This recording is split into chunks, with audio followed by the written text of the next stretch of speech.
자, 반갑습니다. 이번 시간에는 85쪽 직선과 평면의 평행 같이 공부해 보겠습니다.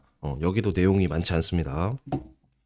자, 어떻게 보면 당연한 얘기를 계속하고 있는 거고, 쌤이 얘기하는 것들이 당연하다는 느낌이 들면은 굳이 막 외우거나 그 다음에 암기하거나 이럴 필요가 없을 것 같아. 자, 이번에는 직선과 평면의 어떤 평행에 대한 얘기인데, 직선과 평면이 평행하면, 자, 직선 L을 포함하는 평면 베타와 그리고 그 평행한 평면 알파의 교선은 L과 평행하다. 말이 어렵다, 그치? 자, 천천히 이해해 볼게. 직선 L과 알파가 평행을 해. 그러면 그림을 그려보자. L과 알파가 평행한 이런 상황이지, 그치? 그때 직선 L을 포함하는 평면 베타와 L을 포함하는 평면 알파가 아닌 베타가 또 있겠지, 이렇게. 걔와 평면 알파의 교선, 여기 M이 새로 생긴다, 그치? 그 두 개는 평행하다. 뭐? L과 M은 평행하다. 요거 받아들여지지, 그치? 받아들이면 돼. 증명할 필요 없어, 알겠지? 자, 두 번째. 평행한 평면 알파 베타가 평면 R과 만날 때 생기는 두 교선을 각각 LM이라 하자. 그때 LM은 평행하다. 자, 천천히 다시 읽어볼게. 자, 평행한 두 평면 알파 베타가 있어. 그리고 걔가 평면 감마와 만나지. 자, 평면 감마가 만난다는 거는 감마는 이 두 개와 평행하지 않다는 얘기지. 그치? 자, 평면의 위치 관계 뭐가 있었어? 평면의 위치 관계는 만나거나 만나지 않는다. 만나면 교선에서 만나고 안 만나면 평행하다 이 얘기였지. 만난다는 거는 교선이 생긴다는 얘기지. 그럼 L과 M 이렇게 생길 거 아니야?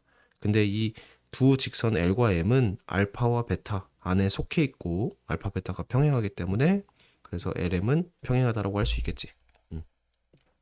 세 번째, 서로 다른 두 평면 알파 베타의 교선 L에 평행한 평면 감마와 두 평면 알파 베타의 교선을 각각 ML이라 할 때 ML은 평행하다. 다시 천천히. 자, 서로 다른 두 평면 알파 베타가 있어. 그리고 교선이 생기니까 두 평면은 평행하지 않아.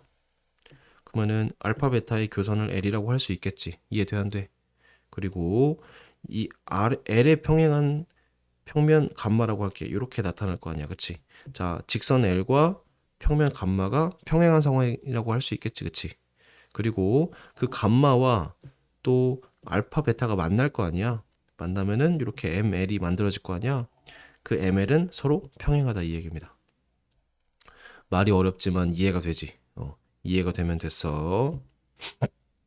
자, 이렇게 증명은 한번 읽어보세요. 따로 하진 않을게.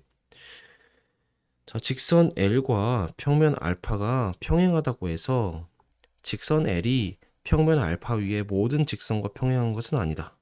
다시 평면 알파가 있고 평행한 직선 L이 있어. 그러면은 알파 위에 모든 직선과 평행한 건 아니라고. 왜냐면은 요렇게 생긴 직선도 있을 수 있거든. 그러면은 요 직선과 L은 여기서는 만나는 것 같지만 실제로 공간에서는 요런 느낌이지. 안 만나. 그러니까 꼬인 위치라고 할 수 있는 거야. 이해되는데? 요런 모양을 떠올리면 돼요. 자, 그래서 한 번만 더 별표 쳐보자. 자, 직선 L과 평면 알파가 평행하다고 해서 L이 알파 위에 모든 직선과 평행한 것은 아니다. 꼬인 위치가 존재한다. 좋아. 두 번째. 자, 직선과 평면의 평행.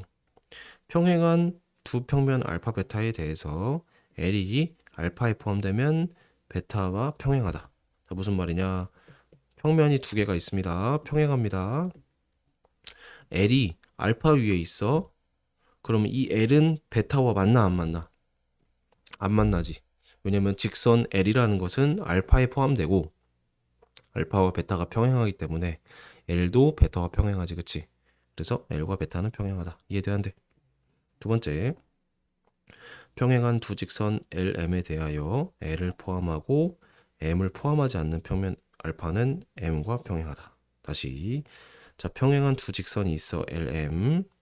그리고 L을 포함하는데 M을 포함하지 않는 평면 알파를 상상할 수 있겠지. 그 알파는 M과 평행하다. 그림으로 보니까 맞네, 그치? 이런 식으로 기억을 하자. 자, 이걸 다 외우기는 어려우니까 우리가 충분히 이해를 했으면 넘어가서 문제를 풀면서 좀 더 익히자고. 세 번째, 자, 평면과 평면의 평행. 평면 알파 위에 있지 않은 한 점 P를 지나고 알파 위에 있지 않으니까 이렇게 떠 있다는 얘기지, 그치? 알파의 평행한 서로 다른 두 직선 LM에 대하여 LM에 의하여 결정되는 평면 베타랑 하면은 알파 베타 평행하다. 무슨 말이냐? 자, 여기 P가 있고 알파가 이렇게 있어.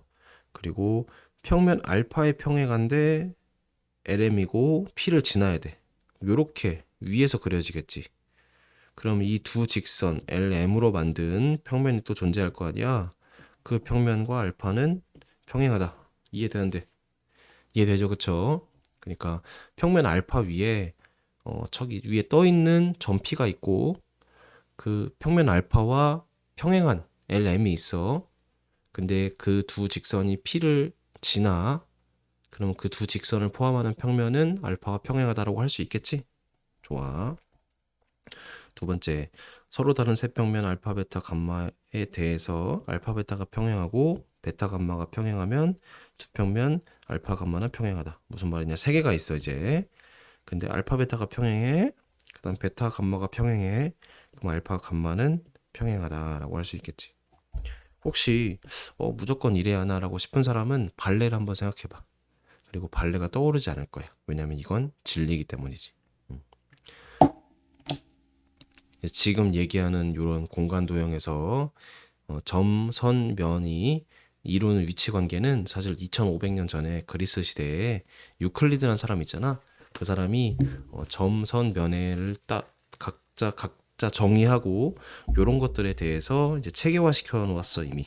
그리고 2500년 동안 어떤 것은 이제 뭐 반박이 되기도 했지만 대부분의 것은 반박되지 않고 이제 진리로 받아들여져서 지금까지 배워지는 거야, 알겠지?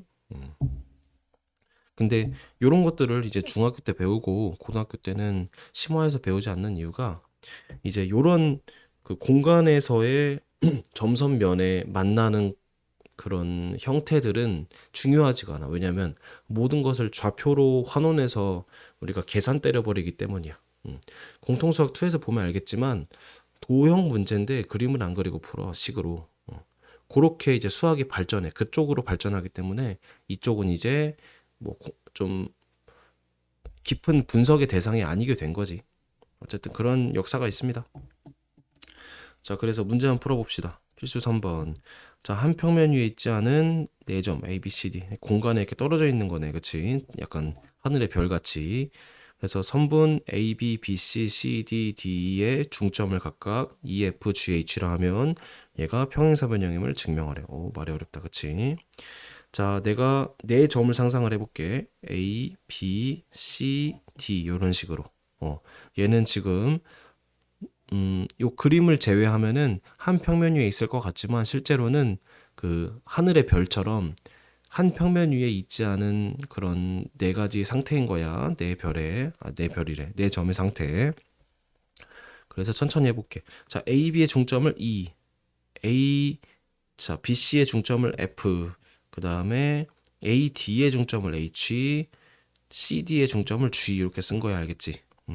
그러면은 이 평면 내가 세 점 A, B, D는 요 세 점을 이으면 한 평면이 탄생을 하지, 그치? 이렇게. 그 다음에 마찬가지로 B, C, D라는 세 점을 만들면 세 점을 내가 찍으면 그 세 점으로 평면이 또 결정이 될 거 아니야? 그러면 그 두 평면은 평행하지 않기 때문에 교선을 만들어, 그치? 그럼 봐봐. AB의 중점 E와 AD의 중점 H는 이 교선과 평행할 수밖에 없어. 왜냐면은 이렇게 삼각형이 그려지는데 둘이 길이가 같아서 각자 길이 같아서 이렇게 평행할 수밖에 없다는 걸 중2 때 배워.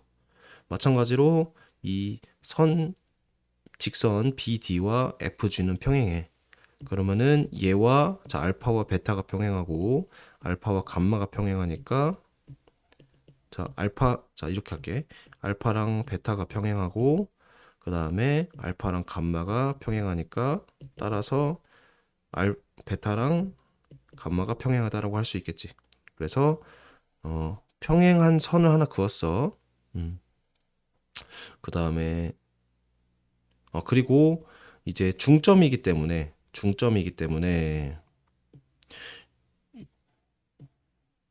요거랑 요거의 두 배가 요게 되고 요거의 2배도 얘가 되거든. 그래서 둘이 길이가 같아. 그러면은 두 직선이 평행하고 그 길이가 각각 같기 때문에 평행사변형이라고 할 수 있는 거야. 자, 조금 어렵지? 여기서 별표 치고 얘는 이제 중2 때 배우거든? 중2 2학기 때 배우는데 천천히 설명만 좀 해볼게.